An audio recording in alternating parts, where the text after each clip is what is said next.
There are a lot of games out there today. I think there's over 1,000,000,000,000 games out there, and I just checked. So all you haters, fact check me, go ahead. Also, that's more games than hands on your fingers. So fact check me again, loser. Because there's so many games out there, I can't help to ask myself, why am I making a video on some Ubisoft game 800 years ago? So to all the haters asking that, and myself included, all I have to say is fuck you.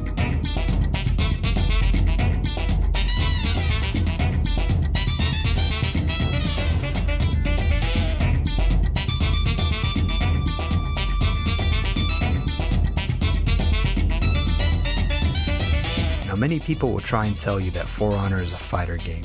Don't let them tell you that. They're fake gamers and they don't know what they're talking about. For Honor is a pioneer game above all else. For Honor carved a small but potent subgenre of fighter games that set it apart from the rest.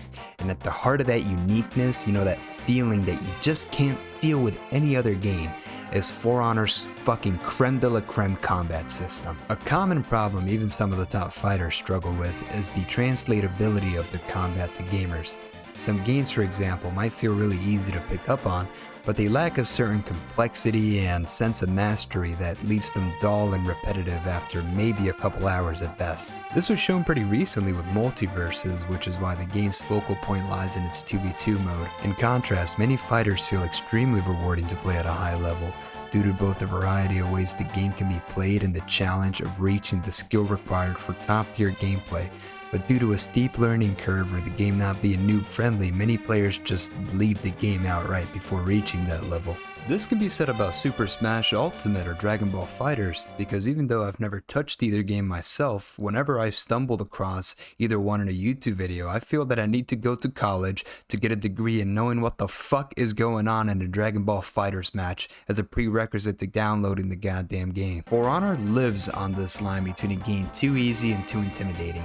It's the pinnacle of a game, intuitive enough to get into, but too intricate to master quickly. You play as a warrior of one of the 5 factions in the game. That's the Neckbeards, Raider, the other Neckbeards, Sun Wukong, and Assassin's Creed. There's a lot of characters for such a simple combat system, but even with some overlapping, no one really feels exactly like the other. This overlapping actually makes it easier for players to flesh out and explore new characters.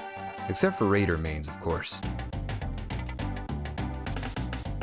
You also have to give credit to the artists at Ubisoft Montreal. I mean, you just have these beautiful yet war-torn landscapes in each map that just scream war. And the customization, like each character easily has over 100 pieces of armor that you can just look however you want. You want to be an honorable knight with some badass sword to match? Be my guest. You want to be edgy as fuck so your enemies can smell your crusty fucking fumes? Fine by me, man. You want to be a fucking monkey? So do I.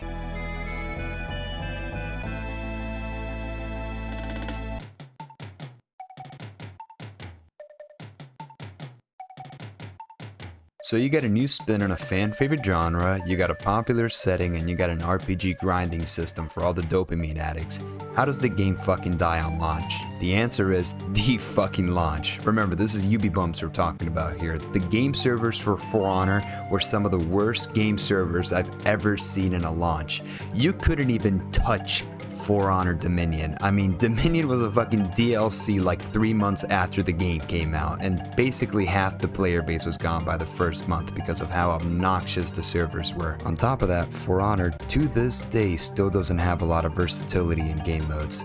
The element of loot naturally encourages players to grind for gear, but there just isn't much to offer in these departments besides Dominion and Breach, which Breach came out 2 years after For Honor launched. My personal advice to the For Honor devs as a veteran of the game is that they replace Skirmish and Capture the Flag with 2 new game modes.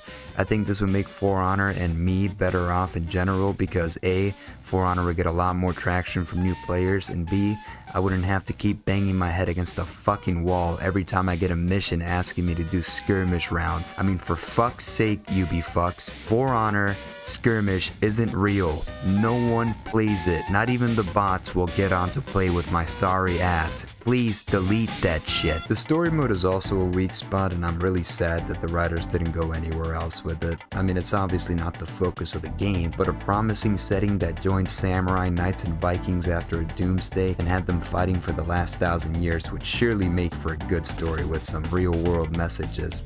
Fucking hard to miss. I mean, even the triple perspective where it shows each faction and the struggles they go through, I thought that was pretty interesting, but no character is memorable, the story doesn't really go anywhere, and Apollyon is just a poorly written, one-dimensional, edgy Charles Darwin wannabe antagonist. I bring war.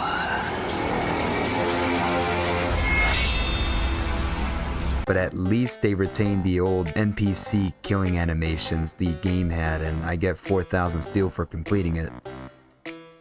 Oh wait, they used to give more steel? Oh wait, the animations used to be in the fucking online mode, but they removed it when Marching Fire came out?